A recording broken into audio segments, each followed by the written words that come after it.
সূরার নাম বুরুজ। কি নাম? আরেকটু জোরে। এটা বাংলাদেশের কোরআনে এই নামে কি কোনো সূরা আছে? যারা কোরআন শরীফ পড়ে তারা জানে, যারা পড়ে না তারা থাকতেও পারে, নাও থাকতে পারে। সূরা বুরুজ নামে 30 বারে একটা কোরআনের সূরা আছে। এই সূরাটি নাজিল হয়েছে মক্কায়। গোটা কোরআনের এই সূরাটিতে 22টা আয়াত আছে, রুকু একটা।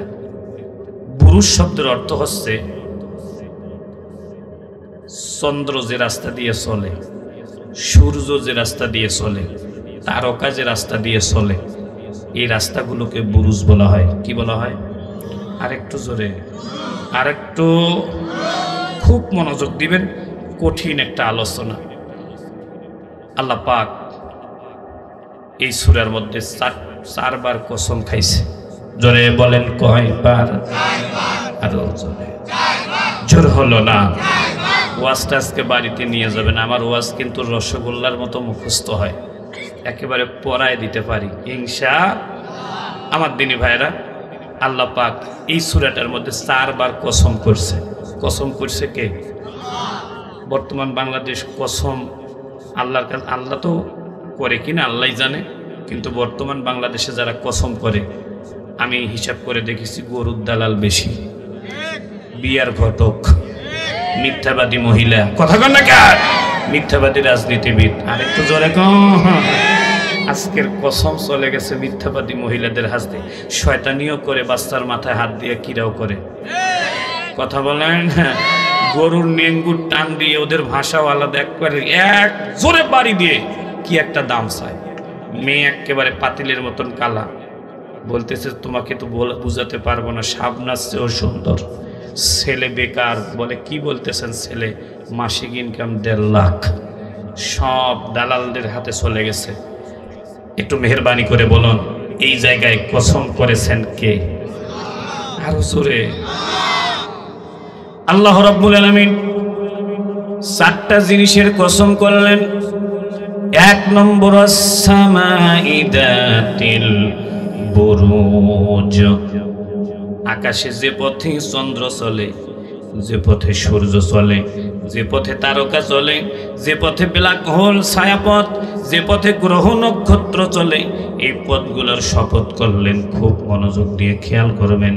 এরপর আমার আল্লাহ রাব্বুল আলামিন শপথ করলেন ওয়াল ইয়াউমিল মাউদ। আল্লাহু আকবার। এরপর আল্লাহ তাবারাকা ওয়া তাআলা কসম করলেন কিয়ামত দিবসের। 4 নম্বর কসম করলেন আল্লাহ শুক্র আরাফাতের দিনের। আল্লাহু আকবার বলবেন না? 5 নম্বর শপথ করলেন আল্লাহ শুক্রবারের দিনের। একটু জোরে বলেন না মারহাবা। কয়টা শপথ? 1 নম্বর শপথটা আসমানের। গভীর মনোযোগ দিয়ে কথাগুলো খেয়াল করবেন। অনেকে বলবেন যে হুজুর আসমানে কি আছে? আমি যদি নুনের খোলার ভাইদেরকে জিজ্ঞেস করি, আপনারা একটু বলেন তো আপনাদের নুনের খোলা থেকে প্রথম আকাশটা কত দূরে আছে? আমি এইটার জন্য 21টা তাফসীর ঘাটাঘাটি করেছি, আসমানের বিদ্যা একটুখানি জানার জন্য। আমার দিনী ভাইরা, আপনাদেরকে আমি কিভাবে বলবো বুঝাতে পারবো না। আপনাদের এই নুনের খোলা থেকে সোজা আসমান পর্যন্ত তাফসীরে জাবেরীর মধ্যে লিখেছে এইখান থেকে প্রথম আসমান পর্যন্ত দূরত্ব হলো 13,30,00,000 মাইল। আল্লাহু আকবার বলেন না? 13,30,00,000 মাইল। এটা হলো ফাঁকা। এরপরে প্রথম আসমান। তাফসীরে জাবেরীর লেখককে জিজ্ঞেস করা হয়েছিল যে প্রথম আকাশটা কি দিয়ে তৈরি? তাফসীরে জাবেরীর লেখক বলেছেন প্রথম আকাশটা হচ্ছে নির্ভেজাল কাঁচ দিয়ে তৈরি। অনেক তাফসীরে জাবেরীর লেখককে জিজ্ঞেস করা হয়েছিল যে প্রথম আকাশ ধরে নিলাম কাঁচ দিয়ে তৈরি, তাহলে বলেন এটা কতটুকু মোটা? মনোযোগ দিবেন, মোটা কতটুকু? তাফসীরে জাবেরীর লেখক লিখেছেন যে প্রথম আকাশ, মাটি থেকে প্রথম আকাশ পর্যন্ত মাঝখানে ফাঁকা জায়গা যত কিলো, এটার 7টা তত কিলো মোটা।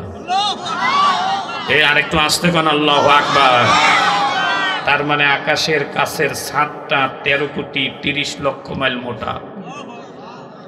আপনি 4 ইঞ্চি একটা মসজিদে ছাদ ঢালাই দিতে গিয়ে কত জায়গায় যে চান্দা উঠেছেন তার ঠিক নাই। একখান 100 থাই গ্লাসের জানাল লাগাইতে গিয়ে, কাজ কিনতে গিয়ে কত হুজুরের যে পা ধরা লাগছে তার ঠিক নাই। কথা কন না কার? আর আল্লাহর কাছে যে কাজ জমা আছে, এই কাজ মোটা হলো 13,30,00,000 মাইল।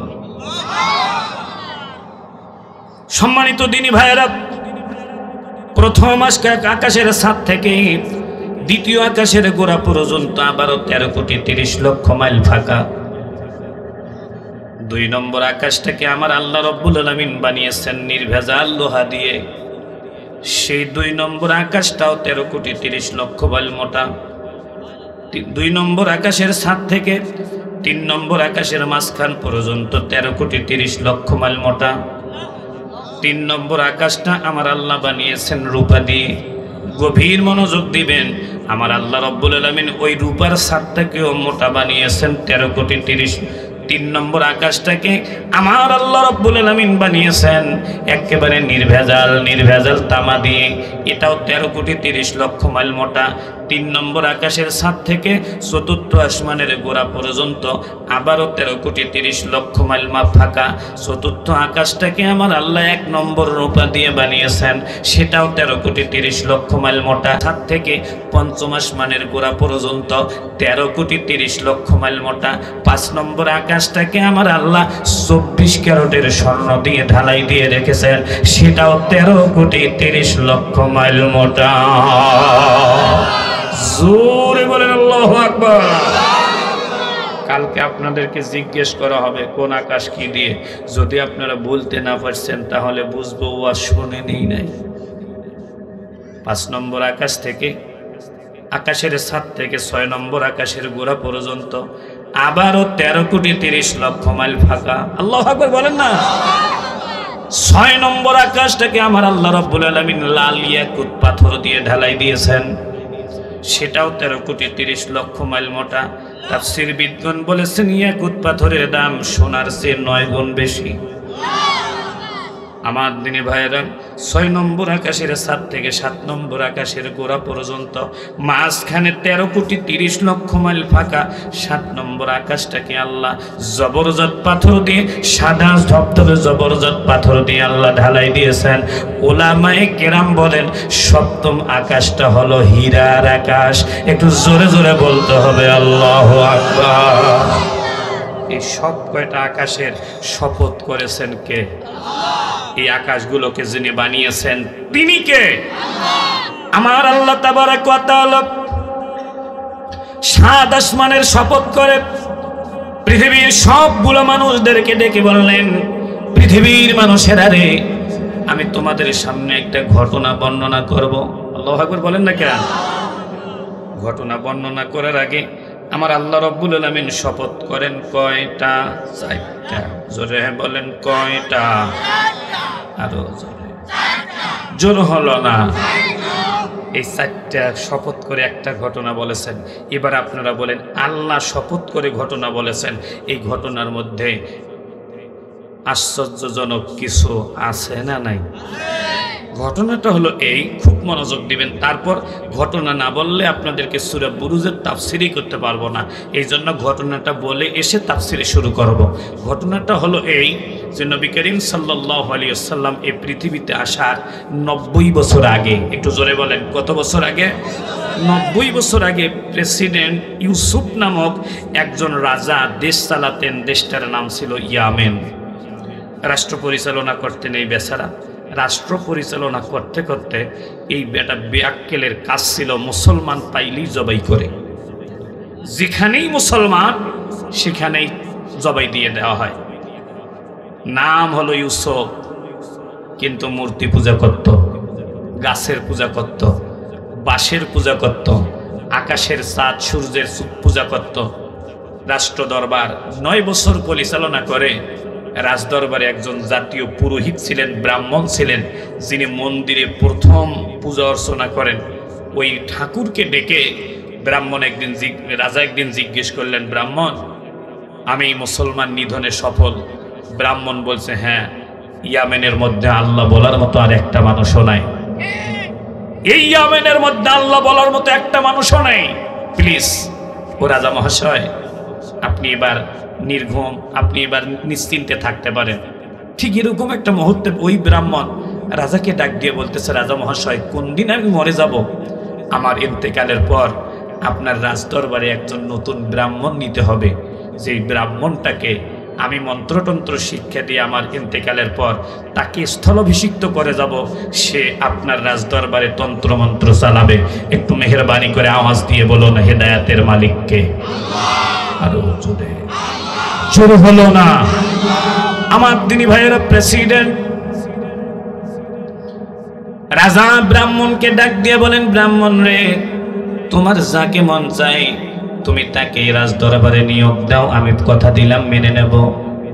গোটা রাজদরবার থেকে 3 মাস ব্রাহ্মণ গোটা দেশ তন্ন তন্ন করে খুঁজে 8 বছরের একটা বাচ্চাকে ধরে এনে রাজা ইউসুফের সামনে ডাক দিয়ে বলেন, রাজা রে, গোটা ইয়ামেনের মধ্যে রাষ্ট্র পরিচালনা করার মতো আমি কোনো ব্রাহ্মণ খুঁজে পাই নাই। 8 বছরের একটা যুবক পেয়েছি, 8 বছরের একটা শিশু পেয়েছি। এই শিশুটাকে আমি ট্রেনিং দিয়ে রাজদরবারের জাতীয় ব্রাহ্মণ বানাবো। রাজা বলে, আমি রাজি আছি। 8 বছরের বাচ্চাটাকে প্রথম দিনে মন্ত্র শিক্ষা দেওয়ার জন্য নিয়ে যাওয়া হয়েছে জঙ্গলের ভিতরে। গভীর মনোযোগ দিয়ে কথাগুলো খেয়াল করবেন। ডক্টর বেদপ্রকাশ চট্টোপাধ্যায় এলাহাবাদ বিশ্ববিদ্যালয়ের একজন অধ্যাপক, উনি একটা বই লিখেছেন, বেদ কলকি অবতার এবং মোহাম্মদ সাহেব। ওই বইটার মধ্যে পড়েছিলাম, ছোট্ট বালকটাকে কাঠের পিঁড়ির মধ্যে জঙ্গলের ভিতরে গুহার মধ্যে ঢুকায়। প্রথম দিনেই ছোট্ট বালকটিকে মন্ত্র শিখিয়ে দিল, বালক রে, তোমার প্রথম দিনের মন্ত্র হবে এইটা। ছোট্ট বালক বলছে, আচ্ছা বলে দেন কি মন্ত্র? ছোট্ট বালকটাকে মন্ত্র শিখিয়ে দেওয়া হলো, হোতারমিন্দ্র হোতারমিন্দ্র মহাসুরেন্দ্রা অল্ল জ্যৈষ্ঠং শ্রেষ্ঠং পরমং ব্রহ্মং অল্ল আল্লাহ মোহাম্মদ অল্ল রসুল পরশ অল্ল আল্লাহ। মেহেরবানি করে জোরে জোরে বলা লাগবে মারহাবা। গভীর মনোযোগ। আমি শুনেছি এলাকায় আপনারা হিন্দু মুসলিম একসাথে বাস করেন। আমি এলাকার খবর নিয়ে আসছি যে আজকে আমাকে মিশালি ওয়াজ করা লাগবে, যাতে ওদেরও ওয়াজ হয় আপনাদেরও ওয়াজ হয়। আপনাদের সম্মানিত ভাইস চেয়ারম্যান, উপজেলার ভাইস চেয়ারম্যান আমাকে বলেছেন যে বাংলাদেশে আর যদি কেউ না পারে, আমি জানি আপনি উভয় দলকে সন্তুষ্ট করার মতো কথা বলতে পারবেন। প্লিজ, এখানে অনেক অমুসলিম ভাইরা আছেন, আপনি তাদের উদ্দেশ্য, তাদের ধর্মগ্রন্থ এবং আমাদের কোরআন থেকে মিলিয়ে মিলিয়ে কিছু কথা বলবেন, যাতে এলাকার মানুষের হৃদ্যতা তৈরি হয়, ভ্রাতৃত্ব তৈরি হয়। আল্লাহু আকবার কর। আপনাদের কষ্ট হচ্ছে, একটু খালি গুছাইতে দেন, তারপর দেখেন কোথায় যাচ্ছি। ছোট্ট ব্রাহ্মণ মন্ত্র শিখে ছোট্ট বালকটা ব্রাহ্মণকে জিজ্ঞেস করছে, ব্রাহ্মণজি, আপনি যে মন্ত্রের মধ্যে আমাকে বললেন হোতারমিন্দ্র মহাসুরেন্দ্রা, আসমান এবং জমিনের মধ্যে যা কিছু আছে, মহাশূন্যের মধ্যে যা কিছু আছে, সব কিছুর মালিক অল্ল জ্যৈষ্ঠ বড় আল্লাহ, শ্রেষ্ঠ মহান আল্লাহ, পরমং দয়ালু আল্লাহ, ব্রহ্মং অক্ষয় আল্লাহ, অল্ল আল্লাহ। আল্লাহ হলেন একজন। জোরে বলেন কয়জন? জোরে হলো না? আপনাদের আল্লাহ কয়জন? কুল হুয়াল্লাহু আহাদ আল্লাহুস সামাদ লাম ইয়ালিদ ওয়া লাম ইউলাদ ওয়া লাম ইয়াকুল লাহু কুফুয়ান। একটু হৃদয় দিয়ে পড়ুন, একটা অক্ষর পড়লে 10টা নেকি। কুল হুয়াল্লাহু আহাদ আল্লাহুস সামাদ লাম ইয়ালিদ ওয়া লাম ইউলাদ ওয়া লাম ইয়াকুল লাহু কুফুয়ান। ব্রাহ্মণ ছোট্ট ছেলেটার মুখে হাত দিয়ে বলছে, বালক কি বলতে চাও? ছেলেটি বলতেছে, ব্রাহ্মণজি, আপনি যে মন্ত্রের মধ্যে বললেন আল্লাহ একজন, আর রাজদরবারে এসে দেখলাম রাজার ডানে বামে অনেকগুলো মূর্তি, অনেকগুলো খোদা। মন্ত্রে হলো একটা আর বাস্তবে হলো হাজার হাজার, এটা কেন? বুড়া ব্রাহ্মণ ছোট্ট ছেলের মুখে হাত দিয়ে কয়, বেটা, পড়ার কাম পর, খবরদার বাইরে কি হচ্ছে বলতে যাবি না। তোমার দায়িত্ব হচ্ছে পড়া, তুমি বলতে যাচ্ছ কেন? আমি স্পষ্ট করে বলতে চাই, আমার প্রিয় মাতৃভূমি বাংলাদেশে আলেমওলামারা বিপদে পড়েছে। কোরআনে যা আছে এটা যদি বলে যাই তো কোনো সমস্যা ছিল না, যখন এটা মিলাতে গেছে তখনই জেলখানা কপালে জুটছে। কথা কন না কেন? আর একটু জোরে কন। মিলাতে যখন গেছি, ছোট্ট ব্রাহ্মণ, ছোট্ট বালক জিজ্ঞেস করতেছে, ব্রাহ্মণ জি আর কিছু বলবেন কি? শোনো, জন্ম বৈকুণ্ঠ তপৈনতি তজপিনা মুহাম্মদ, তোমার জন্ম থেকে মৃত্যু পর্যন্ত শেষ জামানার নবী মুহাম্মাদের বিধান অনুযায়ী জীবন চালাবে। একটু জোরে বলেন আল্লাহু আকবার। ছোট্ট বালক তো ব্রাহ্মণকে জিজ্ঞেস করছে, ব্রাহ্মণ জি প্লিজ আপনি একটু বলেন তো মুহাম্মদ কি এসে গেছে না আগামীতে আসবে? যদি আসে তার বাপের নাম কি, মায়ের নাম কি, দাদার নাম কি, তার বাড়ি কোথায় একটু বলেন না। ব্রাহ্মণ বলতেছে, সম্বলে বিষ্ণু যশাসে গৃহে প্রাদুর্ভাবামহং সুমাতাং। মারহাবা কোন? আর একটু জোরে কোন। এ বালক মুহাম্মদ যে দেশে জন্ম নেবে ওই দেশটার নাম হলো সম্বল, মানে শান্তির স্থান। এর আরবি হলো বাইতুল আমান, যা মক্কা শরীফের নাম। বিষ্ণু যশা তার বাপের নাম। বিষ্ণু মানে খোদা আর যশা মানে দাস, দুইটাকে একখানে করলে কি হয়? খোদার দাস। এটার আরবি হলো আব্দুল্লাহ। মাহম সুমাতাং, তার মাহম মানে মা, সুমাতাং মানে মতিগতি ভালো যার, এর আরবি হলো আমিনা। আল্লাহু আকবার একটু বলেন না কেন? মক্কায় জন্ম নিবে, বাপের নাম হবে আব্দুল্লাহ, মায়ের নাম হবে। আমার দেশের কবিরাও গান বলে দিলেন, একটু যারা পারেন আমার সাথে বলেন, নবীজির পিতা আব্দুল্লাহ, নবীজির মাতা হয় না, নবীজির পিতা আব্দুল্লাহ, নবীজির মাতা নবীজির দুধমা হালিমা, নবীজির রওজা মদিনা। জোরে কোন মারহাবা। আপনারা কি বিরক্ত হচ্ছেন? একটু সামনে যেতে দেন। ছোট্ট বালক ব্রাহ্মণকে বলতেছে, ব্রাহ্মণ জি আপনি যদি অনুমতি দিতেন তাহলে আমার একটা গোপন মারুফতি কথা আছে, ওইটা আপনারে বলে দিতাম। মারহাবা। বুড়া ব্রাহ্মণ ছোট্টটারে ডাক দিয়ে কয়ে, বালক তুমি ছোট্ট মানুষ, তোমার আবার মারুফতি কথা কি? ছোট্ট ব্রাহ্মণটা ডেকে বলেন, আমার মারুফতি কথাটা হলো আমি একজন মুসলমান ঘরের সন্তান। আমার বাবা কালেমা পড়ার অপরাধে প্রেসিডেন্ট ইউসুফ জুনাওয়াজ আমার বাবাকে দুনিয়া থেকে বিদায় করে দিয়েছে। আপনি আমাকে নতুন করে আমার বাপের আদর্শ কালেমার কথাটা সুন্দর করে বলে দেওয়ার জন্য ধন্যবাদ। ওগো ব্রাহ্মণজি, আপনার বইয়ের মধ্যেও আমার মন্ত্রতন্ত্রের কথা আছে। আমি সিদ্ধান্ত নিয়েছি আপনি যদি আমাকে মেরে টুকরো টুকরো করে দেন, আমি একটা জীবনকে 1000 বার দিয়ে দেব, কিন্তু একবারের জন্য আমার আল্লাহর কালেমা ছেড়ে দেব না। লা ইলাহা, এই জায়গা বাড়ি হবে লা ইলাহা, বলি লা ইলাহা। মদ জুয়া খেলবো না, খেলবো নাকি? একটু জোরে বলেন আমার সাথে, মদ জুয়া খেলবো না, পর্দা পুশিদা সারবো না, আল্লাহ সারা অন্য কারো বিধান আমরা মানব না। লা ইলাহা, জোরে লা ইলাহা, বলে লা ইলাহা, জোরে লা ইলাহা, বলে লা ইলাহা। মানুষ ছোট্ট তো বলতেছে, ব্রাহ্মণ জি আপনার রাজদরবারে আমি থাকবো, ঠিক আছে, কিন্তু আপনি প্লিজ আমি যে মুসলমান এটা রাজার দরবারে বলবেন না, একটু মেহেরবানি করে বলুন হেদায়েতের মালিককে। বুড়া বুড়া ব্রাহ্মণ মনে করছে ছোট মানুষ, একদিন ঠিক হয়ে যাবে। এই জন্য মনের কথা মনে রাখছে, কাউকেই বলে নাই। একটু মেহেরবানি করে বলুন, ঈমান যদি থাকে বয়সের কোনো দরকার আছে? আর একটু জোরে বলেন, আছে আছে? আমার দিনী ভাইয়েরা, ছেলেটা দৈনিক মন্ত্র শেখে, দৈনিক যায় দৈনিক আসে, দৈনিক যায় দৈনিক আসে। আর রব্বুল আলামিনকে ডাক দিয়া বলেন, আমার আল্লাহ রে, তুমি আমার কিছু মুসলমান সঙ্গী দাও, আমি যাদেরকে দিয়ে এই জমিনে তোমার দিন কায়েমের আন্দোলন করব। আল্লাহ, আমি তোমার কাছে জমি চাই না, টাকা চাই না, পয়সা চাই না, দুনিয়ার কোনো সম্পদ চাই না। আল্লাহ, ইমানদার বন্ধু দাও। আল্লাহু আকবার। আল্লাহ, ইমানদার বন্ধু দাও, আমি যাদেরকে নিয়ে এই জমিনে তোমার দিনের আন্দোলনে করব।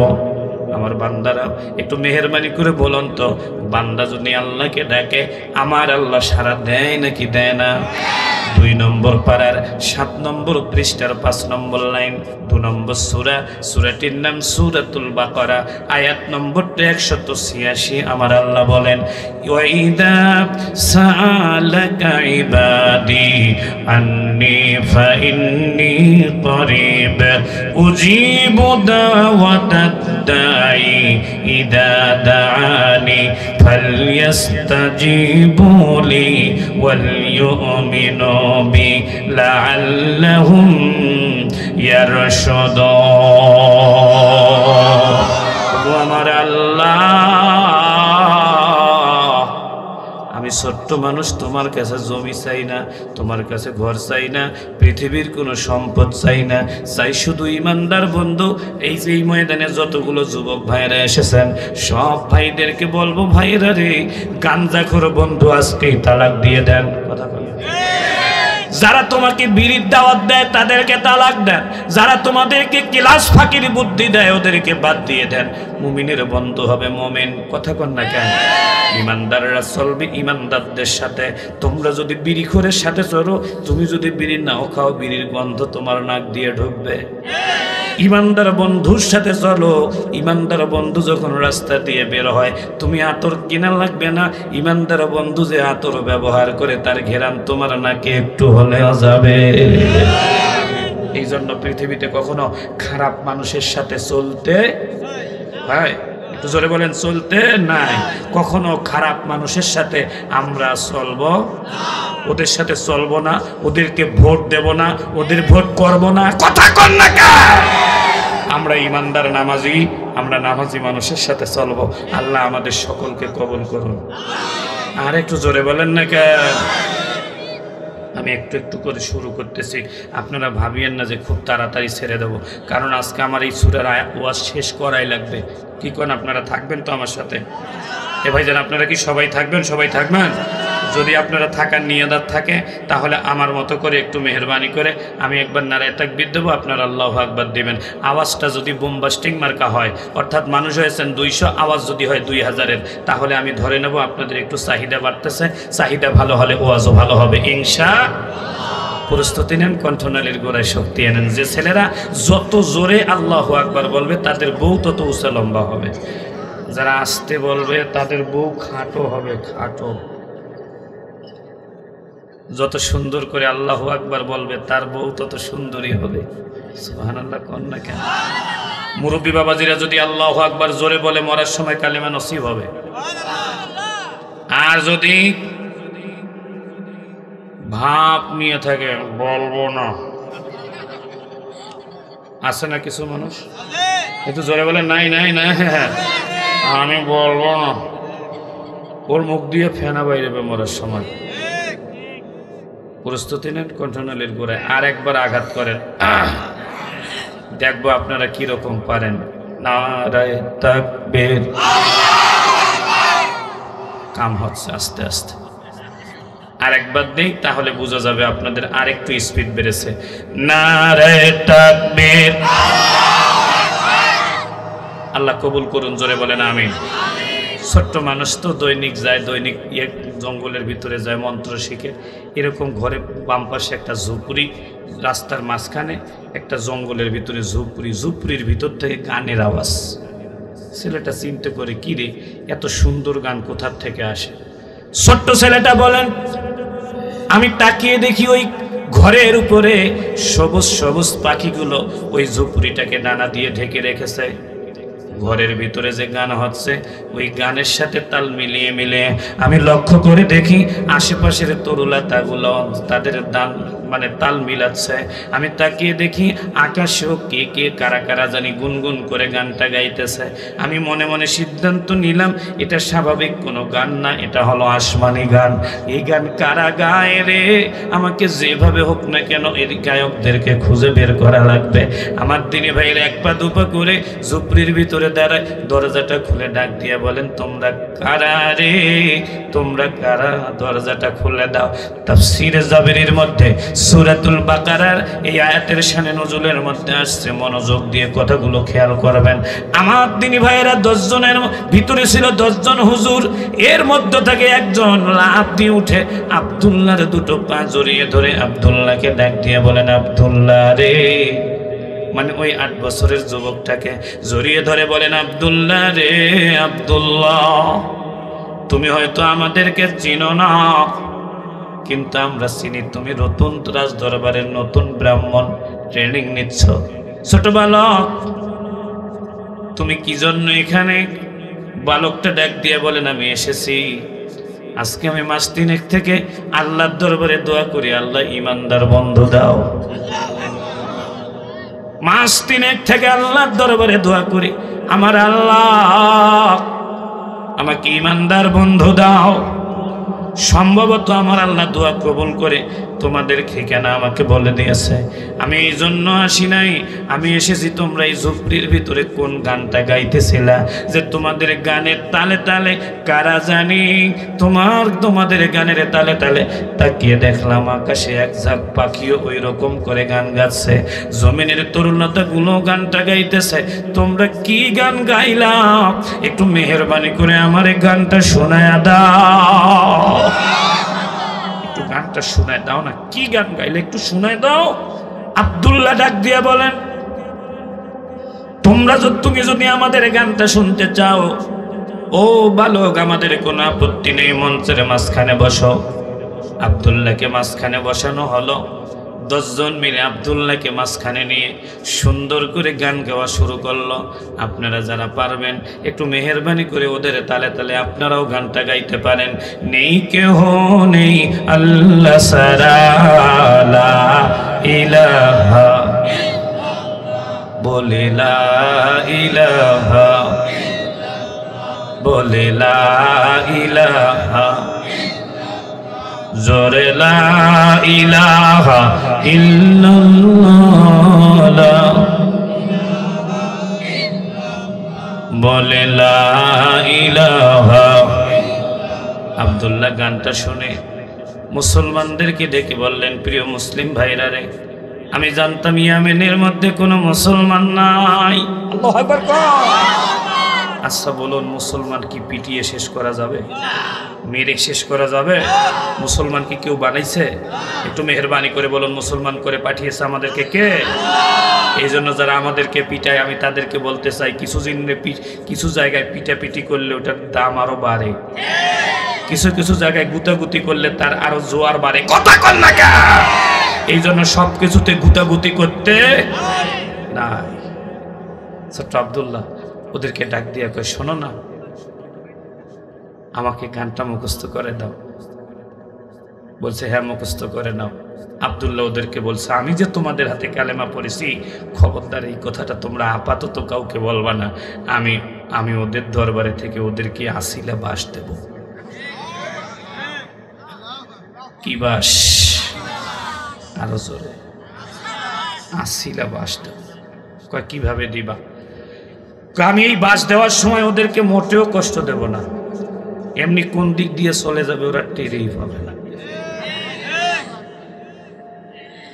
কেউ যদি আপনার জন্য গর্ত করে, আপনার কিছু করা লাগবে না, এমনি কেউ না কেউ ওই গর্ত ওরে ধাক্কা দিয়ে ফেলাবে। এর শত নিয়ম আমরা দেখেছি। আমাদেরকে যারা বিপদে ফেলতে চেয়েছে তারা একটাও ভালো নেই। কারো মরার সময় ক্যান্সার, কারো আলসার, কারো পাছা নাই, কারো বাচ্চার পেট নাই। কথা কয় না রে বাবা? কিন্তু আমরা অল্প খাই, আমাদের বাচ্চা কাচ্চা একবারে শৈল মাছের মতো, একেবারে তলা থেকে উপর পর্যন্ত এক সমান। ফুটন্ত গোলাপের মতো বাচ্চার চেহারা। আর যারা আমাদের পিছনে ইনজেকশন দেওয়ার জন্য সব সময় চুলকি করে, আমরা দেখেছি কারো বাচ্চা এরকম করে তাকায় থাকে, ও যে কোন দিক দেখে বোঝা যায় না। কথা বলেন, কথা বলেন। আল্লাহ প্রতিশোধ নেয় কায়দা করে, আমাদেরকে প্রতিশোধ নেওয়ার দরকার। আর একটু জোরে বলেন দরকার। আমার ভাইরা, ছোট্ট মানুষ রাজদরবারে যাইতে সেদিন একটু দেরি হয়েছে। ব্রাহ্মণ জিজ্ঞেস করে কি ব্যাপার, রাজা জিজ্ঞেস করে ওই দিন কি ব্যাপার, তুমি দৈনিক 2টার মধ্যেই আসো, আজকে সন্ধ্যা যে। ছোট্ট আব্দুল্লাহ ডাক দিয়ে বলেন, রাজা মহাশয়, আজকে রাস্তায় এমন একটা দামি মন্ত্র পেয়েছি, যেই মন্ত্রটার দাম আসমান এবং জমিনের চেয়ে কয়েক গুণে বেশি। রাজা জিজ্ঞেস করে মন্ত্রটা বলো না। ছোট্ট মানুষটা ডাক দিয়ে বলেন, কথা দিলাম এই মন্ত্রটা এক সময় আপনাকে প্রতিদিন 8-10 বার করে বলবো, একটু মেহেরবানি করে জোরে জোরে বলতে হবে মারহাবা। এই মন্ত্র এক সময় আপনাকে 8-10 বার বলবো, তবে আপাতত বলা যাচ্ছে না। আমার দিনী ভাইয়েরা, ছোট্ট মানুষ রাজার দরবারে যায়, মন্ত্র শেখে, বাড়ির থেকে 3 মাইল জঙ্গল পেরিয়ে সামনে যায়, জঙ্গলের ভিতরে আশ্রম, ওই জায়গায় মন্ত্র শেখে, দৈনিক যায়, দৈনিক আসে। তাফসিরে জাবিরিতে সূরা বাইত, সূরা বুরুজের তাফসিরের মধ্যে লিখছে, গভীর মনোযোগ দিবেন আমার দিনী ভাইরা, হঠাৎ করে জঙ্গলের ভিতর থেকে একটা বাজার পার হলেই জঙ্গল, ওই বাজারের 1003 অমুসলিম আব্দুল্লাহরে ডাক দিয়ে বলেন, আব্দুল্লাহ খবরদার বাবা, সামনে 1 কদম যেও না। আব্দুল্লাহ জিজ্ঞেস করলেন কারণটা কি? বলছে, আব্দুল্লাহ রে, জঙ্গলের মাঝখানে বিরাট বড় একটা বাঘ বের হয়েছে, ওই বাঘটা পাইলে তোমারে খেয়ে ফেলবে। আব্দুল্লাহ বলেন, বাঘ বের হয়েছে তো তাতে আমার কি? বলছে, শোনো, বেশি মস্তানি করো না, তোমার বড় ঠাকুর কিন্তু অন্য রাস্তায় পালাইছে। ছোট্ট 8 বছরের বালক ডাক দিয়ে বলেন, প্রিয় ভাইরা, আমার বড় ঠাকুর অন্য জায়গায় পালাতে পারে, কিন্তু আমি তোমাদেরকে বলছি আমি পালাবো না। ওরা বলতেছে কারণটা কি? আব্দুল্লাহ ডাক দিয়ে বলেন, কারণটা হলো আমি যে দোয়া জানি আমার বড় ঠাকুরে জানে না। মারহাবা, জোরে কর না কা। আমি যেটা জানি বড় ঠাকুরে জানে না। কয় মানেটা কি? কয় সব মানে তো বলা যাবে, সব কথা কি সব জায়গায় বলা যায়? একটু জোরে বলেন, বলা যায়? বলা যায়। সব কাজ কি সবখানে করা যায়? আমার দিনী ভাইয়েরা, কিছু হালাল কাজও আছে, মাঝে মাঝে সব জায়গায় করা যায় না। গভীর মনোযোগ দিবেন কথাগুলোর মধ্যে। ছোট্ট আব্দুল্লাহ ওদেরকে ডেকে বলেন, তোমরা দাঁড়িয়ে থাকো, দেখো আমি কিভাবে বাঘটারে খেদাই দিই। ওরা বলছে, আব্দুল্লাহ রে, তুমি যদি বিপদে পড়ো আমাদের কোনো দোষ নাই। আব্দুল্লাহ বলেন, আমি যে মন্ত্র পড়েছি বিপদে পড়ার সম্ভাবনা নাই। আব্দুল্লাহ 1 পা 2 পা করে সামনে যায়। মারহাবা বলেন না কা? আপনাদের সাতক্ষীরার মানুষের সামনে বাঘের ওয়াজ করার কোনো দরকার নাই, কারণ আপনাদের কম বেশি একটু ধারণা আছে। কমপক্ষে শ্যামনগরের মানুষ, কালীগঞ্জের সীমান্তের মানুষ কিছুটা বাঘ সম্পর্কে ধারণা রাখে। আব্দুল্লাহ যায়, আব্দুল্লাহ বাঘের দিকে তাকায়, বাঘ আব্দুল্লাহর দিকে তাকায়, আব্দুল্লাহর দিকে বাঘ তাকায়, বাঘ আব্দুল্লাহর দিকে তাকায়। আব্দুল্লাহর বয়স হলো 8, আপনার আমার বয়স 40, 50, 60 হয়ে গিয়েছে। আমাদের সামনে যদি বাঘ পড়া লাগবে না, রাত্রিবেলায় যদি কালো বিলাইও সামনে পড়ে আমাদের খবর আছে। আব্দুল্লাহ বাঘের দিকে তাকায়। তাফসীরে জাবিরির মধ্যে লিখেছে, আব্দুল্লাহ আঙ্গুলটা উঁচু করে বাঘের ডান চোখের কাছে আঙ্গুল নিয়ে বাঘরে ডাক দিয়ে বলে, বাঘ রে বাঘ, বলো তো তোমার রবকে।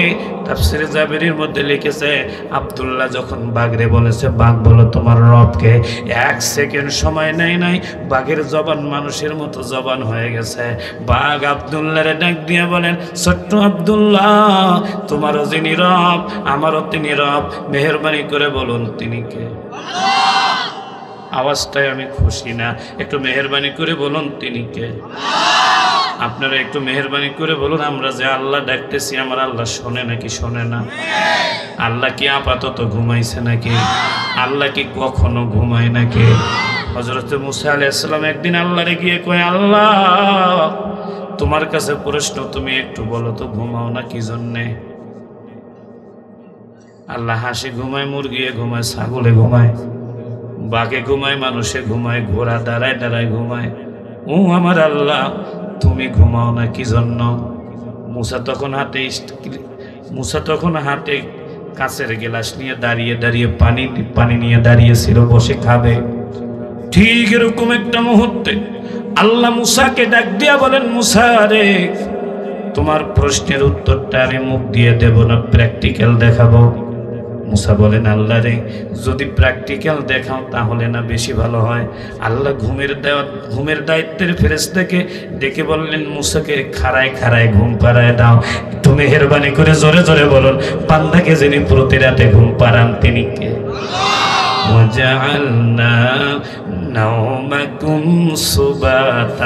মেহেরবানি করে বলুন, ঘুমের মধ্যে প্রশান্তি দেন কে? এ মুসলমানেরা, মুসা খাড়ায় ঘুমায় গেছে। আপনারা আওয়ামী লীগ, বিএনপি, জামাত জাতীয় পার্টি, জাসদ, জাকপা, চরমনাই, ফুরফুরা, যে যে দলের মুরিদ হন না কেন, দলের লিডার নেতা হন না কেন, নিরপেক্ষভাবে বলেন তো, মুসা যখন ঘুমিয়ে গেছে, হাতের গিলাসকে হাতে আসছে না পড়ে গেছে? নিচে ছিল পাথর, গিলাস পড়ছে পাথরের উপরে, ভেঙে গেছে, নিশ্চয় পানি আছে। একটু জোরে বলেন, আছে নাকি? পানিও নাই। ঘন্টা দুয়েক ঘুমাইলে মুসা ঘুম থেকে জাগছে। আল্লাহ মুসারে ডেকে বলেন, মুসারে কেমন ঘুমালো? মুসা বলেন, আল্লাহ দারুণ ঘুমাইছি। আল্লাহ বলেন, মুসারে পানির গিলাস কই? মুসা কয়, আল্লাহ গিলাস নিয়ে দাঁড়াইছি, মনে ছিল, কিন্তু ঘুমার পর গিলাস কি হয়েছে জানি না। আল্লাহ বলেন, নিচের দিকে তাকাও। মুসা নিচের দিকে তাকায়, দেখে গিলাস টুকরো হয়ে পড়ে আছে। আল্লাহ মুসারে ডেকে বলেন, মুসারে, এই জন্য আমি আল্লাহ ঘুমাই না। মুসা কয়, আল্লাহ কিছুই বুঝলাম না। আল্লাহ ডেকে বলেন, মুসারে, তোমার কাছে একটা গিলাসের নিরাপত্তা দিতে পারে নাই তোমার ঘুম। আল্লাহু আকবার। ঘুম তোমার একটা গিলাসের নিরাপত্তা দিতে পারে নাই, অথচ তোমার দায়িত্ব ছিল গিলাসটার হেফাজত করা। তুমি ঘুমিয়ে গেছো, তোমার অজান্তে গিলাস ভেঙে টুকরো টুকরো হয়েছে, পানিও শেষ হয়ে গিয়েছে, তুমি একটা গিলাসের নিরাপত্তা দিতে পারলে না ঘুমিয়ে ঘুমিয়ে। আর আমি আল্লাহ হলাম 18,000-এর চেয়েও বেশি, কম বেশি মাখলুকাতের স্রষ্টা। আমি হলাম মানুষের পাহারাদার। আমি আল্লাহ যদি ঘুমাই, তাহলে শয়তান মানুষদেরকে প্রতারণা করে জাহান্নামে নিয়ে যাবে। আমি আমার বান্দাদেরকে সর্বক্ষণ পাহারা দেওয়ার জন্য কখনো কোনোদিন ঘুমাই না। একটু মেহেরবানি করে দুটো হাত উঁচু করে জোরে জোরে বলতে হবে, মারহাবা লিল্লাহ তাকবীর। সবাই যদি আর একটু জোরে বলেন, আমার কলিজাটা ঠান্ডা হবে। আমি বলি, আমার সাতক্ষীরার মাহফিলে এত কম মানুষ হয় না, 20-30 হাজার মানুষ হয়। নারায়ে তাকবীর। আল কোরআনের আলো, আল হাদিসের আলো,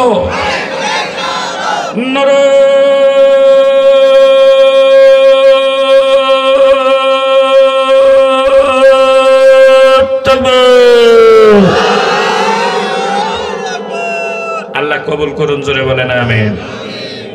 ছোট্ট ছেলেটা বাঘ রে কয়, বাঘ, যে পথে মানুষ চলে ওই পথে তুমি কেন রে?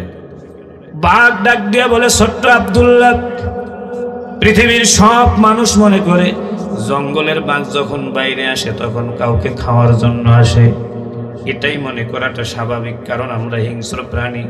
কিন্তু আজকে আমি বাঘ, পৃথিবীর কোনো মানুষকে খাওয়ার জন্য জঙ্গলের বাহির থেকে রাস্তায় নেমে আসি নাই। আমি রাস্তায় নেমে আসার কারণটা হলো, আজকে 3 মাস থেকে তুমি এই পথ দিয়ে যাওয়ার সময় কি জানি গুনগুন করে গাইতে থাকো রে আব্দুল্লাহ, আব্দুল্লাহ রে আব্দুল্লাহ। তুমি তো জানো না, তোমার গলার আওয়াজটা যত দূর পর্যন্ত যায়, বনের কোনো প্রাণী খাবার খায় না, তারা কান উঁচু করে তোমার গানটা শুনতে থাকে। কিন্তু তুমি এমন বখিলের বখিল, তুমি তোমার গলার আওয়াজটা কখনো বাড়াও না। ছোট্ট আব্দুল্লাহ রে, ছোট্ট আব্দুল্লাহ, ভালো করে শোনো, আমি তোমাকে বলছি, পৃথিবীর কাউকে কষ্ট দেওয়ার জন্য আমি এখানে আসি নাই। আমি একটানা 3 মাস তোমার পিছন পিছন ঘুরি, কিন্তু তোমার গলার আওয়াজ বাড়ে না। আমি গানটা প্রাণ ভরে শুনতে পারি না। আজকে 3 দিন আগে আমার আল্লাহকে বলেছি, আমার আল্লাহ আব্দুল্লাহর গানটা যতদিন পর্যন্ত প্রাণ ভরে শুনবো না ততদিন পর্যন্ত পৃথিবীর কোনো খাবার খাবো না রে আল্লাহ। আজকে 3য় দিন চলছে, 3 দিনের মধ্যে আমি এক ফোঁটা পানিও মুখে দেই নাই। ছোট্ট আব্দুল্লাহ রে, ছোট্ট আব্দুল্লাহ, তুমি আমাকে প্লিজ একটাবার তোমার গানটা শুনিয়ে দাও, আমি জঙ্গলের বাঘ জঙ্গলে চলে যাব, কথা দিলাম পৃথিবীর এই রাস্তায় কোনোদিন নেমে আসব না। আব্দুল্লাহ বাঘটারে লক্ষ্য করে এরকম করে আঙ্গুল ঘুরায় ঘুরায় বাঘরে ডাক দিয়া কয়, নেই কেউ নেই আল্লাহ সারা, লা ইলাহা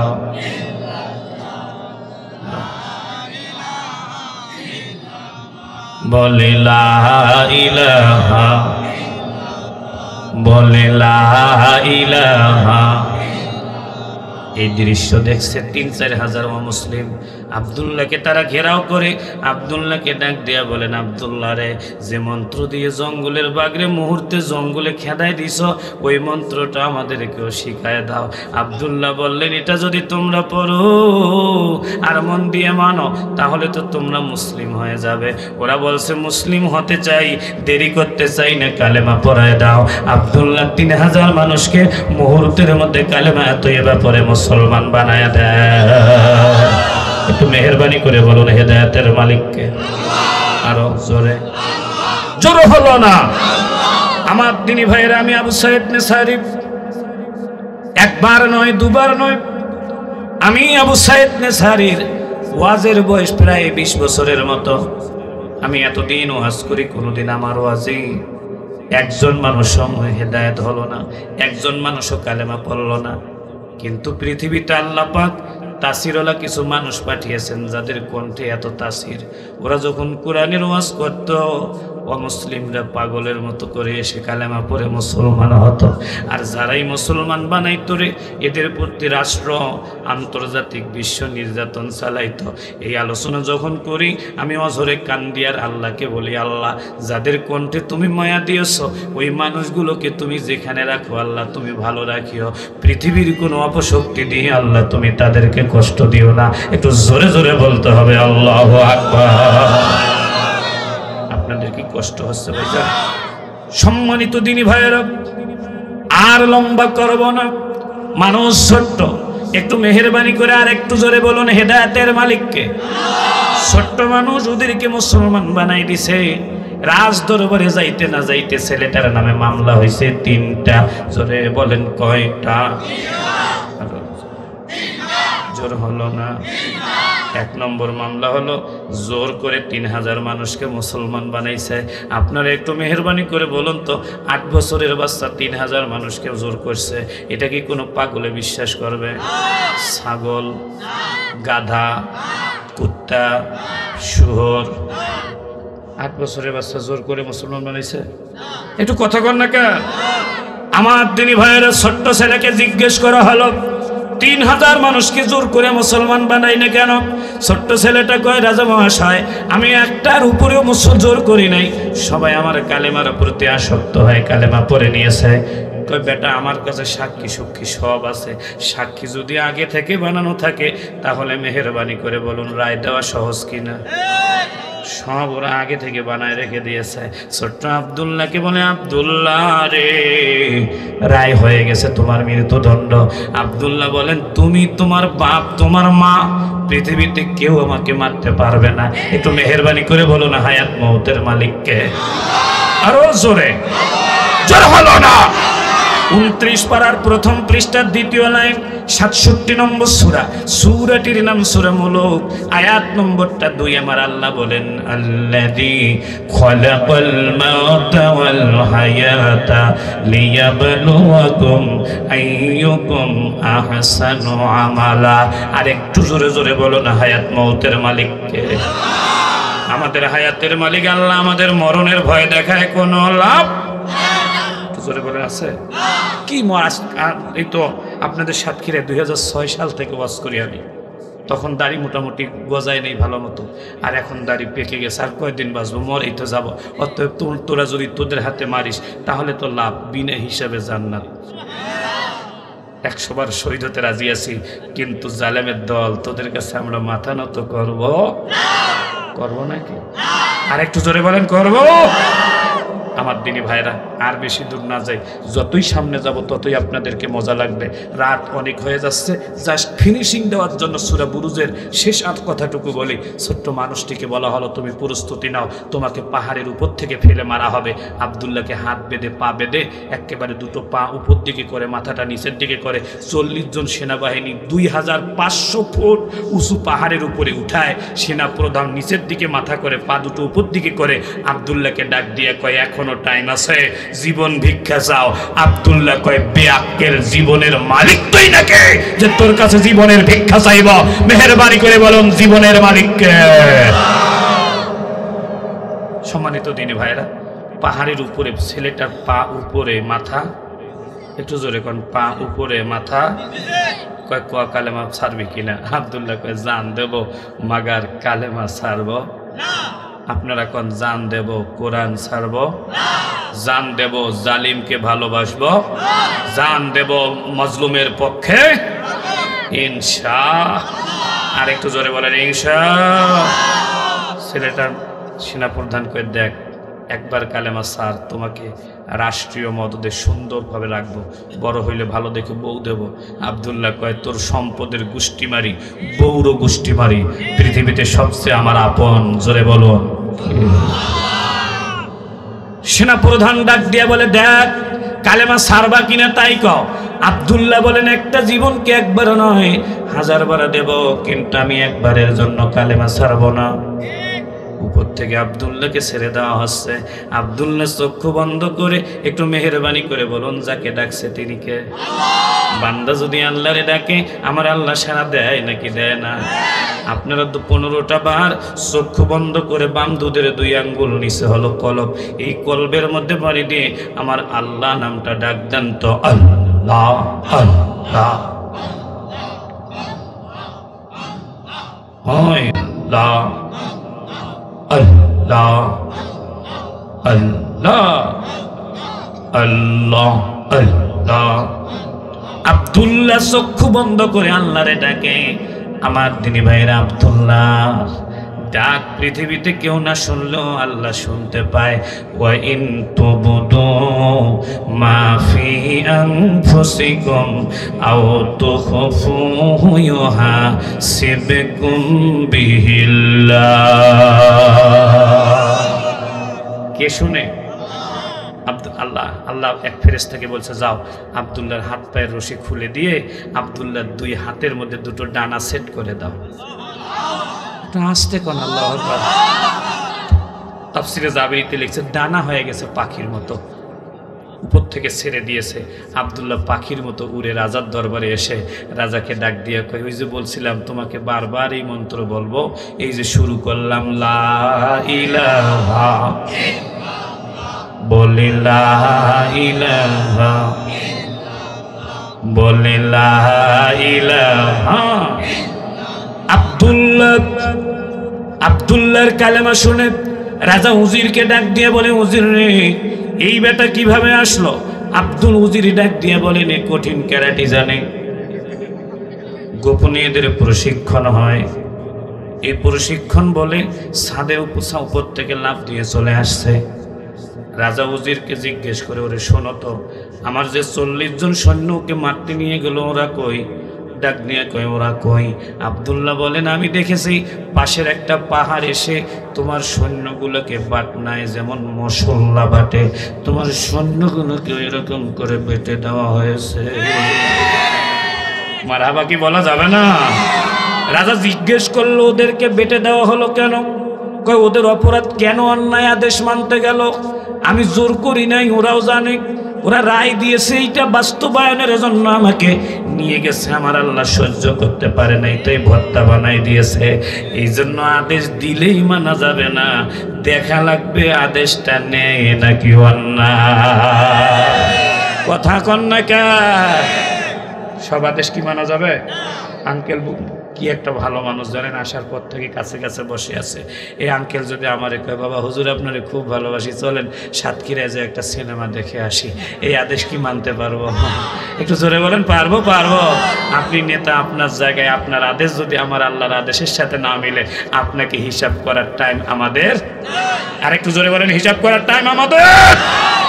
আমার দিনী ভাইরা, ছোট্ট মানুষ উজির রাজাকে ডেকে বলতেছে, রাজা মহাশয় টেনশন করিয়েন না, এ বেটাকে পানিতে ডুবায় মারতে হবে। হাত পা বেঁধে নৌবাহিনী 40 জন আবদুল্লাহকে নৌকায় করে নদীর মাঝখানে নিয়ে গেছে।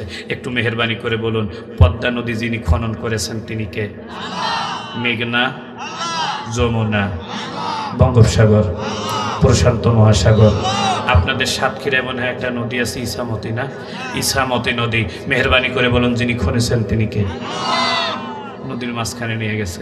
ইয়াখরুজু মিনহুমাল লুলুউ ওয়াল মারজান মারজাল বাহরাইনি ইয়ালতাকিয়ানি বাইনাহুমা বারযাখুন লা ইয়াবগিয়ান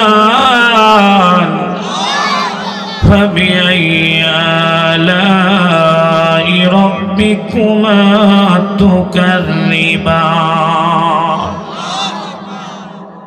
দুই নদীর মধ্যে মিঠা পানি লোনা পানিকে আলাদা করে চালানকে? ইয়াখরুজু মিনহুমাল লুলু ওয়াল মারজান, সাগরের মধ্যে মণিমুক্তা দিনকে? ওয়ালাহুল জাওয়ারিল মুনশাআতু ফিল বাহরি কাল আলাম, সাগরের মধ্যে অসংখ্য সম্পদ যিনি জমা করে রেখেছেন তিনি কে? আবদুল্লাহ গেছে, আবদুল্লাহকে নিয়ে গেছে, পা উপরে মাথা নিচে। নৌবাহিনীর প্রধান বলতেছে, বেটা এটা কিন্তু পাহাড় না যে সাঁতার লাভ দিবে, এটা কিন্তু সাগর। আবদুল্লাহ বলতেছে, সাগরটা কি? কয় কেন, তোমার ভয় লাগতেছে না? কয় ভয় লাগার কি আছে? কয় কারণ কি, ভয় লাগতেছে না কি জন্য? কয় বিপদগ্রস্ত ইমানদারদেরকে বাঁচানোর জন্য আল্লাহ সাগর পথে একজন নবী আজও পর্যন্ত বাঁচিয়ে রাখছেন, উনি আমাকে কোলে করে নদী পার করে দিবে। জোরে জোরে কর মারহাবা, আরো জোরে কর মারহাবা। বলেন তো নদীপথে একজন নবী আছে, তার নাম কি? খিজির আলাইহিস সালাম। আল্লাহ খিজিরকে বলে দিলেন, যাও ওরে ফেলাই দিচ্ছে, কোলে করে কুল পার করায় দাও। কয়টা ফেরেশতাকে আল্লাহ বলছে, লাথি মেরে নৌকাটা ভেঙে দাও আর সৈন্যগুলোর পা ধরে পানির তলে ঢুকাও। পানি খাইতে খাইতে যখন বেলুনের মতো মোটা হবে তখন ছেড়ে দিও।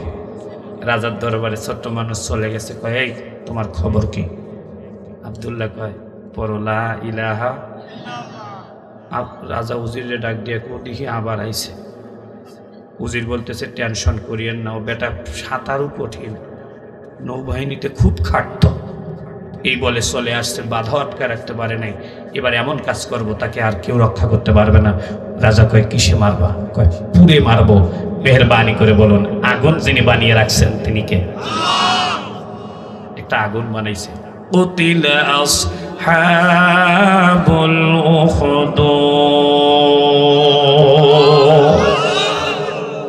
সূরা বুরুজের এই জায়গাটায় আইসি কেবল একটা বিরাট আগুন বানাইছে। আগুন বানায় আবদুল্লাহকে এবার 3 মাস আগুনটা জ্বালাইছে। বিরাট গর্ত, 100 গজ গভীর গর্ত বানায়। সেনাপ্রধান আবদুল্লাহকে ডাক দিয়ে কয়, আবদুল্লাহ এটা পাহাড় না যে লাফ দিবা, নদী না যে সাঁতার কাটবা, আবদুল্লাহটা কিন্তু আগুন। আবদুল্লাহ কয়, আগুন হয়েছে তা কি হয়েছে? কয়, বেটা দেখ এখানে পড়লে 1 মুহূর্তের মধ্যে তুমি কয়লা হয়ে যাবে। আবদুল্লাহ কয়, ওর বাপেরও ক্ষমতা নাই আমার একটা পশম জ্বালায়। রাজা ডাক দিয়ে কয়, কারণটা কি? বলতেছে, তুমি হয়তো আমার এখনো চিনতে পারো নাই, আমার জাতির পিতা ইব্রাহিমকে যে আগুনে পুড়ে মারার জন্য আগুন তৈরি করা হয়েছিল, ওই আগুনটা লম্বায় ছিল 1 মাইল, জ্বালানো হয়েছিল একটানা 3টা বছর। ওই আগুন যখন অনেক বড় হয়েছিল, জাতির পিতাকে আগুনের মধ্যে ফেলায় দিয়েছিল। আমার আল্লাহ আগুনকে বলে দিয়েছিলেন, আগুন আমার ইব্রাহিমের জন্য জান্নাত হয়ে যাও। তুমি হয়তো বা এখন পর্যন্ত জানো না, আমার কালেমা আমার জাতির পিতার কালেমা এক কালেমা, আর আমি আমার জাতির পিতার জাতীয় সন্তান। মারহাবা কর। আমি আমার জাতির পিতার জাতীয় সন্তান, আমি কালেমা পড়েছি।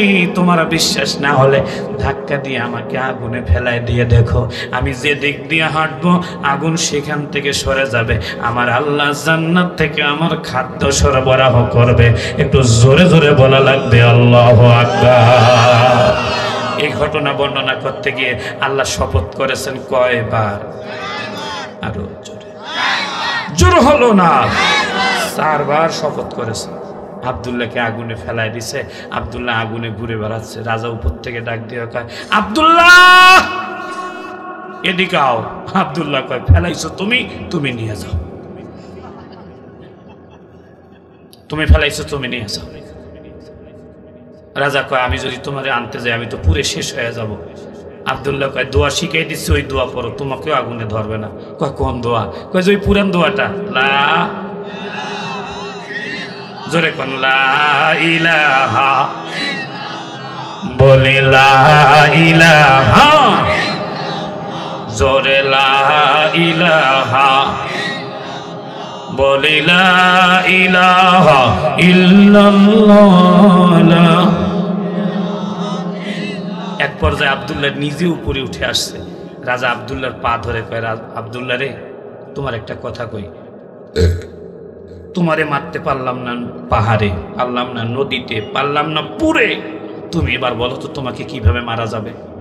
আব্দুল্লাহ কয়, শোনো, দেশের ইমানদার মানুষকে মারলে দেশে ভূমিকম্প হয়, আসমানি গজব হয়, ভূমি ধস হয়, দেশে আবাদ নষ্ট হয়, পোকামাকড় হয়, সার পোকা বাড়ে, দেশে আল্লাহর গজব পড়বে। রাজা কয়, বেটা দেশ কোথায় যায় যাক, আগে মলবি মারে ছাপা করব, তাড়াতাড়ি করে বল তোকে কিভাবে মারা যাবে। আব্দুল্লাহ চিন্তা করলেন তার যেখানে থাকে লাভ নাই।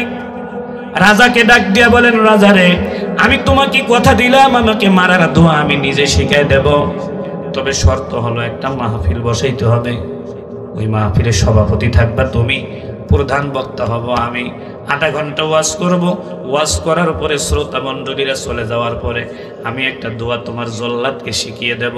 ওই দোয়া পরে যদি জল্লাদ আমাকে মারে তাহলে আমি মরব, নইলে দুনিয়াতে কেউ মারতে পারবে না।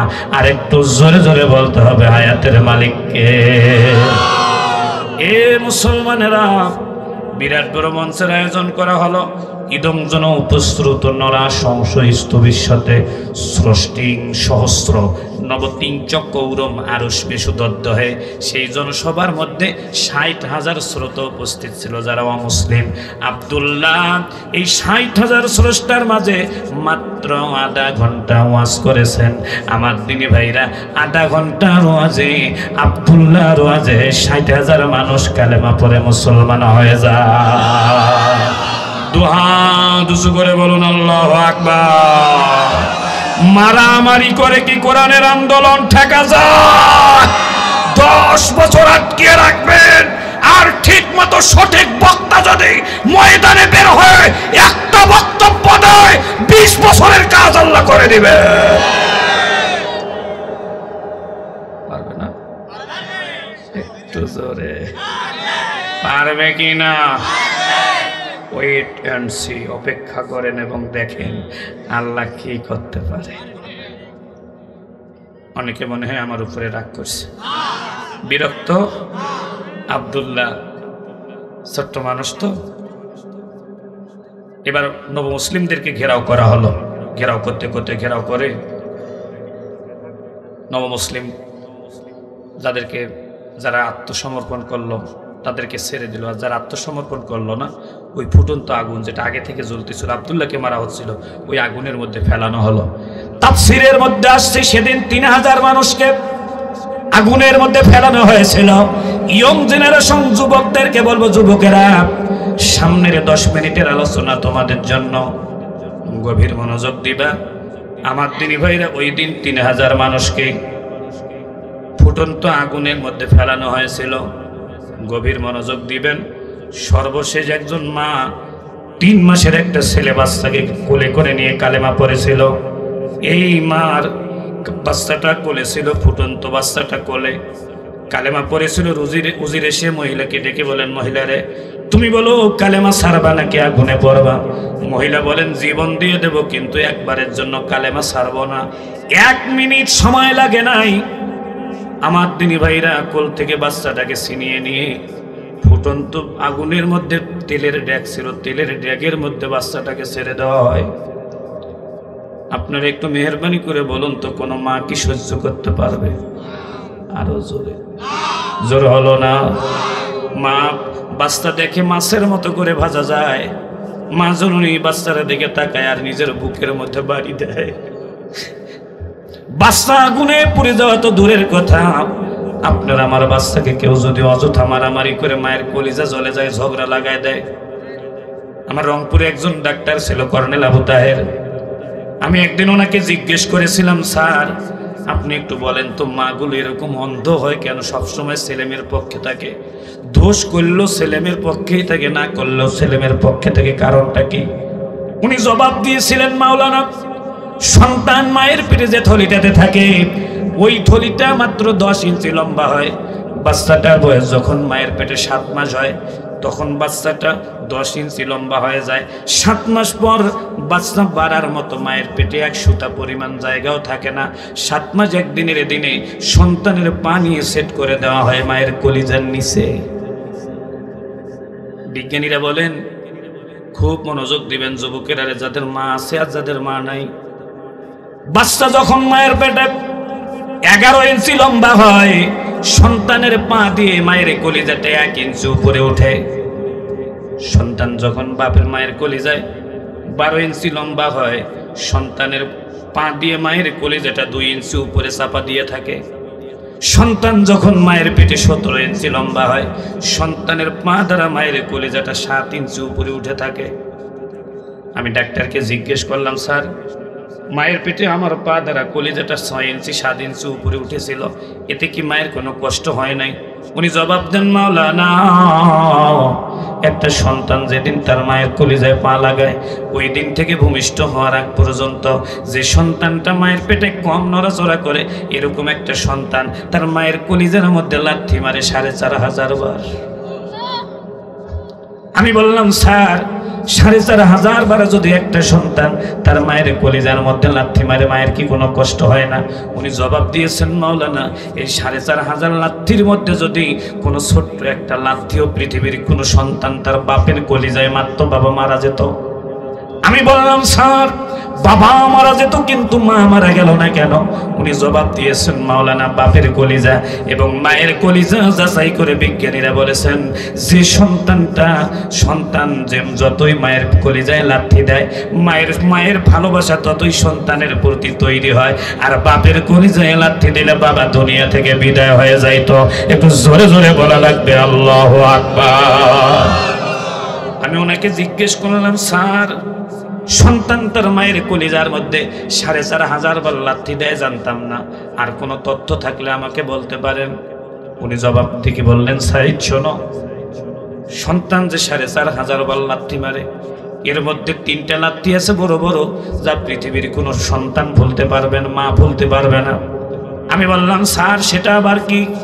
উনি বললেন, মাওলানা, একটা মেয়ে যখন প্রথমবার গর্ভবতী হয়, আপনারা খেয়াল করে দেখুন, একটা নারী যখন প্রথমবার গর্ভবতী হয়, ওই মহিলাটা পৃথিবীর কারো কাছে দোয়া চাক আর না চাক, পৃথিবীর কারো কাছে দোয়া চাক আর না চাক, তার মায়ের কাছে, বাপের কাছে, আত্মীয় স্বজন দেখবেন সবার কাছে দোয়া চায়, বন্ধু বান্ধবের কাছে দোয়া চায়। কারো কাছে যদি ছোট না হয়, বাচ্চা হওয়ার 2 দিন 3 দিন আগে তার স্বামীর বুকের কাছে মাথাটা দিয়ে জনমের মতো ক্ষমা চেয়ে নিবে। প্রথমবারের সময়ের কথা বলছি, বলবে, স্বামী গো প্লিজ আপনি আমাকে একটু মাফ করে দিয়েন। আমার দিনী ভাইরা বন্ধু বান্ধবের কাছে ফোন করে দোয়া চায়।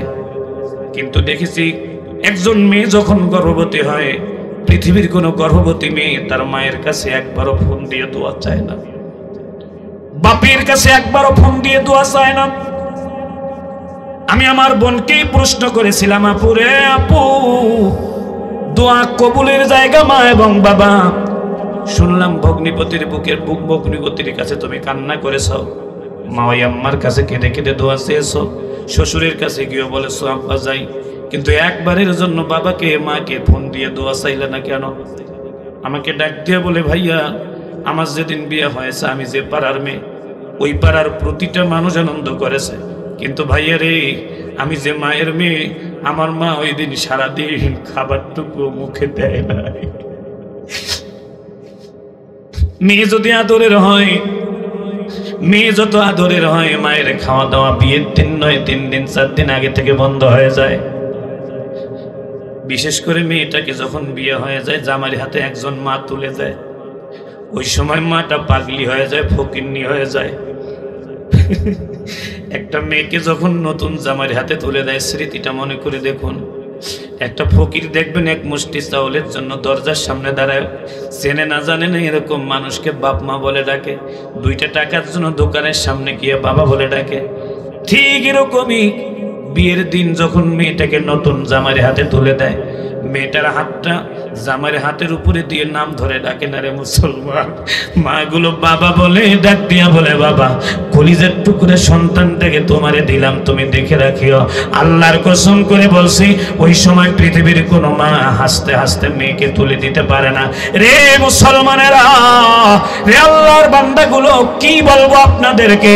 আমি দেখেছি কখনো কখনো মা মেয়েকে তুলে দিতে গিয়ে অজ্ঞান হয়ে যায়, 2জন 3জন ধরে এনে মাকে বিছানায় শোয়ায় দেয়। কিন্তু যিনি বাবা হন, বিয়ের দিন সারাদিন পাথরের মতো দায়িত্ব পালন করেন। ঠিক যখন মেয়েটার বিয়ে হয়ে যায়, আমার দিনী ভাইরা, মেয়েটাকে এবার বরের গাড়িতে তুলে দেওয়ার পালা। যারা মেয়ে বিয়ে দিয়েছেন জিজ্ঞেস করবেন, মেয়েটা যত আদুরি হয়, মেয়েটা যখন বরের গাড়িতে তুলে দিবে, বাবাগুলো ততই লুকিয়ে লুকিয়ে থাকে, মেয়েটার সামনে দাঁড়াতে চায় না। মেয়ের সামনে দাঁড়াতে চায় না, বাবাগুলো ডানে বামে লুকিয়ে থাকে। বাবার টার্গেট থাকে চাচারা মামারা ওকে বিদায় দিয়ে দিক, কিন্তু বিয়ের দিন কেউ চায় না এই রিস্কটা নিতে। বাবাকে ধরে এনে মেয়ের সামনে দাঁড় করিয়ে দেওয়া হয়। আমি তাকিয়ে দেখেছি, মেয়ের সামনে যখন বাবাকে দাঁড় করিয়ে দেওয়া হয়, বাবা ভুলেও একবার মেয়ের দিকে তাকায় না, মেয়ে ঠিকই বাপের সামনে এসে দাঁড়িয়ে যায়। আমার দিনী ভাইয়েরা, মেয়েটা বড় হওয়ার পর বাপের গা ঘেঁষে দাঁড়াইতো না, কিন্তু বিয়ের দিন যখন বাবা বারবার চেষ্টা করে, বাপের চোখ আর মেয়ের চোখ একখানে হয় না। বাবা একবার ডানে তাকায়, একবার বামে তাকায়, একবার উপরে তাকায়, একবার নিচে তাকায়, শুধু মেয়েটার দিকে তাকায় না। কারণ বাবা জানে ওর দিকে তাকালে বাপের কলিজাটা ছিদ্র হয়ে যাবে, বাবা নিজেকে সেক দিতে পারবে না। এই জন্য ডানে বামে তাকিয়ে নিজেকে কোনো রকম সেক দিয়ে রাখে। আমি দেখেছি ওই রকম একটা মুহূর্তে মেয়েটা বাবাকে কাছে পেয়ে 2 বছরের বাচ্চার 3 বছরের বাচ্চার মতো বাবাকে বুকের সাথে জড়িয়ে নিয়ে মাথাটা বাপের বুকের মধ্যে দিয়ে যখন আব্বা ডাকটা দেয়, আল্লাহর কসম করে বলছি, একটা বাপের জন্য ওই সময়টা দুনিয়ার কিয়ামত হয়ে যায়। সম্মানিত দিনী ভাইরা, বাবা মেয়ে বারবার করে কান্দে। মেয়ে যদি দুলালি মেয়ে হয়, বাবাগুলো মেয়েকে বুকে নিয়ে তখন দেখতে থাকে ওই 2 বছরের বাচ্চাটাকে। সব 2 বছরের বাচ্চার কথা তার স্মৃতিতে বেশি ওঠে। ও কখন কাঁধে চড়তো, কখন কোলে উঠতো, কখন বাবা বলে ডাকতো, কোন সময় মাথার চুল টেনে দিত। কখন মেয়েরাই কিন্তু বাপের বেশি খেদমত করে, বাস্তবতাটা কিন্তু এটাই, মেয়েরাই বেশি বাপ ভক্ত হয়ে থাকে। আল্লাহর বান্দাগুলো রে, বাবাটা কোনো রকম নিজেকে ধরে রাখতে পারে না, মেয়েটা বুকের মধ্যে বারবার করে বাবাকে জড়িয়ে ধরে আর কান্দে, বাবা প্লিজ প্লিজ বাবা। এ মুসলমানেরা, চাচারা মামারা ঠেলে ঠেলে বরের গাড়ির থেকে বাড়ির দিকে নিয়ে যায়। আমি তাকিয়ে দেখেছি বরের গাড়িতে বসার সময় বাবা নিজ হাতে মেয়েটাকে বসিয়ে দিতে পারে না। এক পর্যায়ে বাপের বুক থেকে মেয়েটাকে কেড়ে নিয়ে বরের গাড়িতে বসিয়ে দেওয়া হয়। মেয়েটা বরের গাড়িতে বসে বারবার বাপের এতিম চেহারাটার দিকে তাকিয়ে দেখে বাবা আর স্বাভাবিক নয়, বাবা যেন কেমন হয়ে গিয়েছে। বরের গাড়িতে বসে মেয়েটা সিদ্ধান্ত নেয়, আজকে থেকে শ্বশুর বাড়িতে না খেয়ে থাকলো, বাবাকে আর জানাবো না, মাকেও জানাবো না। এই জন্য বিয়ের আগের মেয়ে আর বিয়ের মেয়ে আদর্শগতভাবে আলাদা হয়ে যায়। বিয়ের আগে কেউ যদি গালি দিত, সঙ্গে সঙ্গে মা বাবাকে বলতো। বিয়ের পর স্বামী 1000বার গায়ে হাত তুলে একবারও মা বাবাকে বলে, কারণ মেয়েটা জানে আমার বাবা আমার কষ্ট আর সহ্য করতে পারবে না। আমার দিনী ভাইরা একই কারণে পেটে ব্যথার কথাটা মা বাবাকে মেয়েরা বলতে চায় না। মেয়েটাকে যখন মেডিকেলে নিয়ে যাওয়া হয়, বিজ্ঞানীরা বলেন 4500 লাথির মধ্যে 3টা বড় বড় লাথি আছে। 1 নম্বর লাথিটা মারলে ডিম্বের 52টা পর্দা ফেটে যায়। মা মা বলে চিৎকার মারে, আল্লাহ বলে ডাকে, বাবা বলে ডাকে, পানি দাও পানি দাও বলে। কিন্তু বিজ্ঞানীরা বলেন, আমার দিনী ভাইরা চিকিৎসা বিজ্ঞান তাদেরকে পানি খেতে দেয় না। আমার দিনী ভাইরা মা বুঝতে পারে আমি আর বাঁচবো না, মা আর কাঁদতেও পারে না, কোনো রকম নিজেকে সামলে নেওয়ার চেষ্টা করে। 2 নম্বর লাথি যখন দেয় রে যুবক, 2 নম্বর লাথিতে মায়ের জরায়ুর 7টা পর্দা ফেটে যায়। এই পর্দা 7টা ফাটার সাথে সাথে মায়ের শরীর থেকে 2 কেজি রক্ত বের হয়ে আসে। বিজ্ঞানীরা বলেন এই 2 কেজি রক্ত বের হতে মাত্র সময় লাগে মাত্র 1.5 মিনিট, 1.5 মিনিটের মধ্যে 2 কেজি রক্ত শরীর থেকে বের হয়ে গেলে মা জননী বুঝতে পারে আমি আর বাঁচবো না। মা সম্পূর্ণ হাল ছেড়ে দেয়, চোখের কালো অংশটা সাদা হয়ে যায়। মা মনে মনে দোয়া করে, আল্লাহ আমি যদি মরেও যাই করে যেই বাচ্চার জন্য জীবন গেল যেন মানুষ হয়। একটু জোরে জোরে বলতে হবে আল্লাহু আকবার। একটু মেহেরবানি করে বলুন হায়াতের মালিককে। আরো জোরে সবাই কোন। আমার দিনী ভাইয়েরা, 2 কেজি রক্ত দেয় আমার মা। আমার জন্মের সময় 2 কেজি রক্ত দিয়ে দুনিয়া আনছে। এ যুবক, তোদের দুটো পা ধরে বলি, বলো তো তুই কয় কেজি রক্তের ঋণ শোধ করবি? পারবি নি? কিয়ামত পর্যন্ত চেষ্টা করলেও কি 1 কেজি রক্তের দাম শোধ হবে? আমার দিনী ভাইরা, 2 কেজি রক্তের দাম আপনারা বুঝতে পারবেন না। একটা বুঝের রাস্তা আছে, কোনো সন্তানের, কোনো মায়ের সামনে যদি সন্তানের শরীর থেকে আধা কেজিও রক্ত বের হয়, আল্লাহর কসম করে বলছি কোনো মায়ের জ্ঞান ঠিক থাকবে না। মা সন্তানের রক্ত দেখি তখনই দেখবেন বাবা বলা ডাকতে ডাকতে মার চোখ খুলতে পারবে না, মা রক্ত সহ্য করতে পারে না। আমার দিনী ভাইয়েরা, সর্বশেষ যে লাথিটা মারে সন্তান, বিজ্ঞানীরা বলেন লাথিটা এত জোরে হয় সন্তানের ডান পায়ের ভরি আঙ্গুলে গিয়ে মায়ের কলিজা যে পর্দার মধ্যে ঢাকনা থাকে ওই পর্দার উপরে এত জোরে মারে পর্দাটা মৃদুভাবে ফেটে যায়। মা তখন সম্পূর্ণ অজ্ঞান হয়ে যায়। বিজ্ঞানীরা বলেন যতক্ষণ মা অজ্ঞান হয় না ততক্ষণ পর্যন্ত সন্তান ভূমিষ্ঠ হয় না। বিজ্ঞানীরা বলেছেন সন্তান ভূমিষ্ঠ হওয়ার সময় মা অজ্ঞান ছিল। আমরা তাকিয়ে দেখি এই বাচ্চাটা মাটিতে পড়ার 15 সেকেন্ড থেকে 2 মিনিটের মধ্যে বাচ্চাটার মুখে কিছু ময়লা ছিল, আবর্জনা ছিল, এগুলো সরিয়ে দেওয়া হলো। অল্পক্ষণের মধ্যেই ওই বাচ্চাটার মুখ থেকে একটা অদ্ভুত আওয়াজ বের হলো। আওয়াজটা আমরা ইথার দিয়ে ধরে দেখি আওয়াজটা ছিল উম্মা।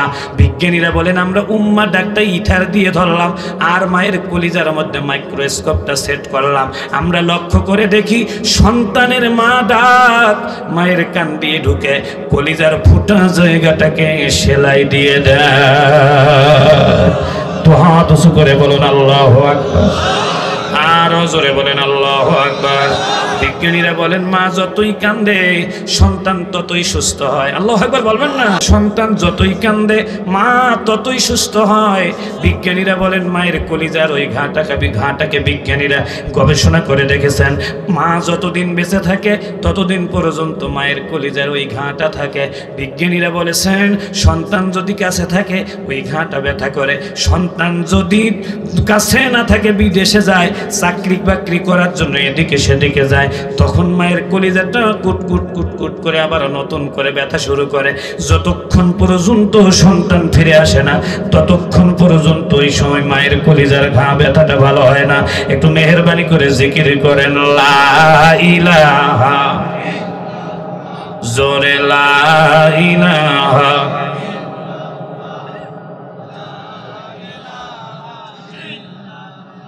বলে লা ইলাহা, বলে লা ইলাহা, সুবহানাল্লাহ আলহামদুলিল্লাহ লা ইলাহা। আজকের ময়দানে একটু ছোট্ট করে আপনাদের হাত দুটো দেখতে চাই। একটু মেহেরবানি করে 2 হাত উঁচু করে দেখান তো এই ময়দানে কার কার মা নাই? মা যাদের নাই তারা হাত তুলবে। আল্লাহু আকবার। হাতটা একটু উঁচু করে রাখেন, উঁচু করে রাখেন যাদের মা নাই। আপনাদেরকে একটু ছোট্ট করে আবেদন করছি, মার চরিত্র ছিল সন্তান কাছে থাকলে মায়ের কলিজায় ব্যথা করত না। আমি আপনাদেরকে একটা আমল দিয়ে যাচ্ছি আজকের দিন, জীবনে কখনো আসতে পারবো কিনা জানি না। পবিত্র জুমার দিন জুমার নামাজ আসার সময় 5টা মিনিট একটু সময় হাতে করে নিয়ে আসবেন। মা মরে গেছে যেখানে কবর দেওয়া আছে, জুমার নামাজ শেষে মায়ের কবরের সামনে একটু দাঁড়াবেন। আল্লাহর দরবারে একটু হাত তুলে আল্লাহকে বলবেন আল্লাহ আমি জানতাম যে বাইরে থাকলে আমি মা খাইতেন না, আমার মা মরে যাওয়ার 7 বছর 5 বছর হয়েছে ডাকতে পারি নাই, আজকে মায়ের কাছে এসেছি রে আল্লাহ, মায়ের কবরের সামনে দুটো হাত তুলে দিয়েছি, মেহেরবানি করে তুমি আমার মাকে মাফ করে দাও। আমি আবু সাইদ নেসারিকে ডেকে এনে যদি দোয়া করেন 40-50 হাজার টাকা খরচ হবে, দোয়া কবুল হতেও পারে নাও হতে পারে। কাগজ কলম লিখে নেন, পবিত্র জুমার দিন যদি মায়ের কবরের সামনে দাঁড়ায়, শুধুমাত্র এক ফোঁটা চোখের পানি ফেলে আপনার মায়ের স্মৃতিগুলো মনে করে দোয়া করেন। আল্লাহর কসম করে বলছি, আপনার চোখের পানি নাকের ডগায় আসার আগে আমার আল্লাহ আপনার মার কবরটাকে রিয়াজুল জান্নাহ বানায় দিবে।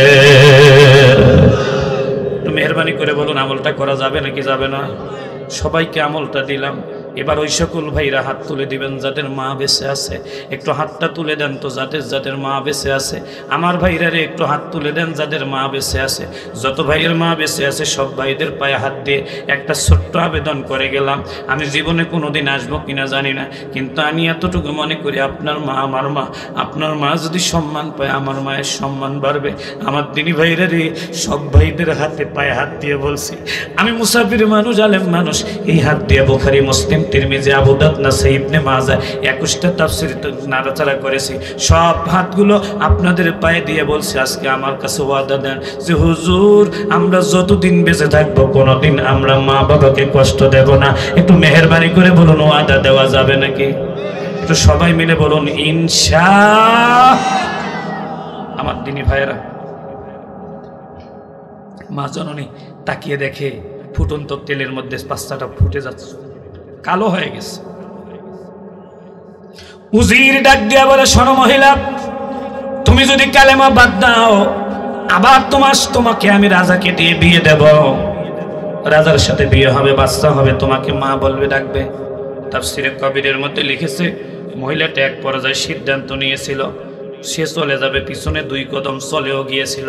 ঠিক এরকম একটা মুহূর্তে ফুটন্ত তেলের ডেগের মধ্যে মাছের মতো ভাজা যাওয়া বাচ্চাটা হঠাৎ করে আবার মানুষের বাচ্চার মতো করে আওয়াজ তুলে ডাক দিচ্ছে, মা রে মা, তুমি আমাকে ছেড়ে কোথায় যাচ্ছ রে মা?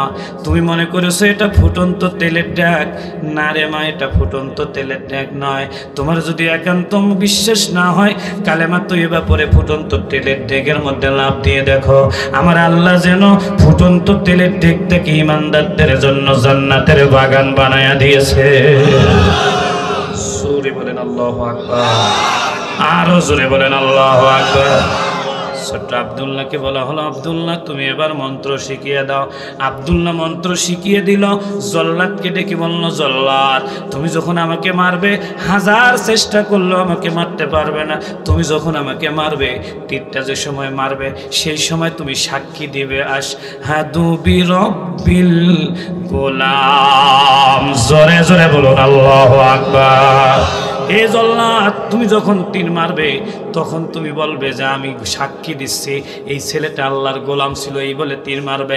আমার দিনী ভাইরা, এই তীর মারার সময় বিরব্বিল গোলাম বলে যখন তীর মারে ছেলেটার কলিজায় তীরটা লাগে, শহীদ হয়ে যায়। আমার দিনী ভাইরা, এই শহীদের ঘটনাটাকে আমার আল্লাহ রাব্বুল আলামিন সূরা বুরুজে তুলে ধরলেন। কুতিলা আসহাবুল উখদুদ আন-নারি যাতিল ওয়াকুদ إذ هم عليها قعود وهم على ما يفعلون بالمؤمنين شهود। জোরে জোরে বলেন আল্লাহু আকবার। আল্লাহ যদি কোনোদিন বাঁচিয়ে রাখে এখান থেকে আর একদিন নামাজের হালতে বসবেন, 3 বার সূরা ফাতিহা, 10 বার সূরা ইখলাস, 11 বার দরুদ শরীফ পড়বেন। 2 দিনের মাহফিল, প্রথম দিনে বেশি রাত করলে দ্বিতীয় দিনে প্রভাব পড়বে। নামাজের হালতে বসেন। আগামীকালের মেহমান আমার ছোট্ট ভাই, খুব আদরের, বাংলাদেশের বড় বক্তা আব্দুল্লাহ আল আমিনের আপন ছোট ভাই, আমার খুব ঘনিষ্ঠ, খুব আপনজন, খুব আদর করি তাকে। সুন্দর কণ্ঠের অধিকারী আব্দুল্লাহ আল মামুন আসবে। আপনারা আজকে যারা আসছেন, এটা ওয়াজের মাঠ হয়নি, মিডিয়াতেও কখনো কখনো এসছে বেশি মানুষ হয়। এই জন্য আপনাদেরকে বলে রাখলাম আপনারা লোকজন দাওয়াত দিয়ে নিয়ে আসবেন যাতে করে মাহফিলটা একটু সুন্দর হয়। মোনাজাতে হাত তুলুন, আল্লাহুম্মা আমিন। ربنا ظلمنا أنفسنا وإن لم تغفر لنا وترحمنا لنكونن من الخاسرين ربنا آتنا في الدنيا حسنة وفي الآخرة حسنة وقنا عذاب النار رب العالمين নুনের খোলা যুব সঙ্গের উদ্যোগে আজকের মাহফিলে দুটো হাত তুলে দিয়েছে আল্লাহ মেহেরবানি করে দুটো হাত তুমি মঞ্জুর করে নাও আমাদের সালাতু সালামটুকু সোনার মদিনা নবী পাকের রওজা মোবারকে পৌঁছিয়ে দাও হযরত আদম আলাইহিস সালাম থেকে শুরু করে আজ পর্যন্ত যত নবীন সিদ্দিকিন বুজুর্গানে দিন ওলি আব্দাল আলেম ওলামা হাফেজ ফজলা তোমার দ্বীনের জন্য যারা বিদায় নিয়ে গিয়েছে আল্লাহ সকলের মোবারক রহে দিয়ে দাও আমরা দুটো হাত যারা যারা তুলে দিলাম আমাদের আপন আপন মা বাবা দাদা দাদি নানা নানি ভাই বোন আত্মীয় স্বজন পাড়া প্রতিবেশীদের মধ্য থেকে আমরা যারা যাদেরকে হারিয়ে ফেলেছি আল্লাহ মেহেরবানি করে তুমি আমাদের আপনজনদের কবরগুলোকে মাফ করে দাও আল্লাহ এই ময়দানে যাদের মা নাই সব মাদেরকে আল্লাহ তুমি মাফ করে দাও আল্লাহ আল্লাহ এই ময়দানে যাদের বাবা নাই বাবাদের কবরকে মাফ করে দাও আমাদের যাদের মা বাবা বেঁচে আছে আল্লাহ তুমি আমাদের মা বাবার হায়াত অনেক দিন বাড়িয়ে দাও ও আরশের মালিক আল্লাহ এই মাহফিল কমিটির সভাপতি সেক্রেটারিকে আল্লাহ তুমি কবুল করে নাও রব্বুল আলামিন যুব সমাজ অনেক পরিশ্রম করে আয়োজন করেছে মসজিদ কমিটি পরিশ্রম করেছে আল্লাহ মেহেরবানি করে যুবকদের বেকারত্ব আল্লাহ তুমি দূর করে দাও যারা ছাত্র আল্লাহ মেধা দাও ও রব্বুল আলামিন আল্লাহ মসজিদ কমিটির সভাপতি সেক্রেটারি আয় আল্লাহ তাআলা মেহেরবানি করে তুমি তাদেরকে মঞ্জুর করে নাও রে আল্লাহ কেশিয়ারকে কবুল করে নাও অন্যান্য সদস্য যারা আছে আল্লাহ তুমি কবুল করে নাও আল্লাহ আমার পাশে বসে মুরব্বীকে আল্লাহ কবুল করো আগামীকালের মাহফিলকে আল্লাহ কবুল করো আমার মা বোনদের দাম্পত্য জীবনে সুখ দাও অবিবাহিতা বোনদের বিবাহের ব্যবস্থা করে দাও আল্লাহ গো যার ছেলে নাই ছেলে দাও যার মেয়ে নাই মেয়ে দাও যার ছেলে মেয়ে কোনোটাই নেই যে কোনো একটা দিয়ে আল্লাহ তুমি কলিজা ঠান্ডা করে দাও আল্লাহ যাদেরকে নিয়ে দুটো হাত তুলে দিলাম জীবনের গুনাহগুলো আল্লাহ তুমি মাফ করে দাও হায়াতে তুই এবার দান করো আল্লাহ গো তুমি আমাদের বালা মুসিবত দূর করো মামলা মুকদ্দমা থেকে মুক্তি দাও প্রিয় দেশটার আলেম ওলামাদের উপরে আল্লাহ তুমি রহম করো আয় আল্লাহ এদেশের আলেম ওলামাদের প্রতি আল্লাহ তুমি রহম করো কাল কিয়ামতের ময়দানে মুসিবতের সময় আল্লাহ মেহেরবানি করে তুমি আমাদেরকে জান্নাতি মানুষ হিসেবে আল্লাহ কবুল করে নাও আল্লাহ যে বোন আমি গুনাহগারের জন্য কষ্ট করে রান্না করেছেন আল্লাহ ওই বোনটাকেও আল্লাহ তুমি মঞ্জুর করে নাও আল্লাহ যে যুবকগুলো বড় আদর করে আমাদের মেহমানদারি করেছেন আল্লাহ যুবকদেরকে কবুল করো আল্লাহ খেদমতের দায়িত্বে যে ভাইটা ছিল আল্লাহ কবুল করো বিশেষ করে এই কমিটির সেক্রেটারি আল্লাহ কাদের ভাই আমার একান্ত আপনজন মানে আমারও জামাই আল্লাহ গো আমি আমার জামাইটার জন্য দোয়া করি আল্লাহ গো ইহকাল পরকালে আল্লাহ তুমি তাকে ভালো রাখিও আল্লাহ সন্তান সন্ততিকে কবুল করো আল্লাহ বাচ্চা কাচ্চাদেরকে আল্লাহ তুমি কবুল করে নাও আয় আল্লাহ এই ময়দানে আমরা যারা হাত তুলে দিয়েছি মেহেরবানি করে তুমি আমাদের জীবনের গুনাহগুলো মাফ করে দাও সুবহান রাব্বিকা রাব্বিল ইজ্জাতি আম্মা ইয়াসিফুন ওয়া সালামুন আলাল মুরসালিন ওয়ালহামদুলিল্লাহি রাব্বিল আলামিন ওয়ারহামনা মাহুম বিজুদি কালামাতিনা ওয়া কালামাতিল মাউতি লা ইলাহা ইল্লাল্লাহু মুহাম্মাদুর রাসূলুল্লাহ আসসালামু আলাইকুম ওয়া রাহমাতুল্লাহি ওয়া বারাকাতুহু।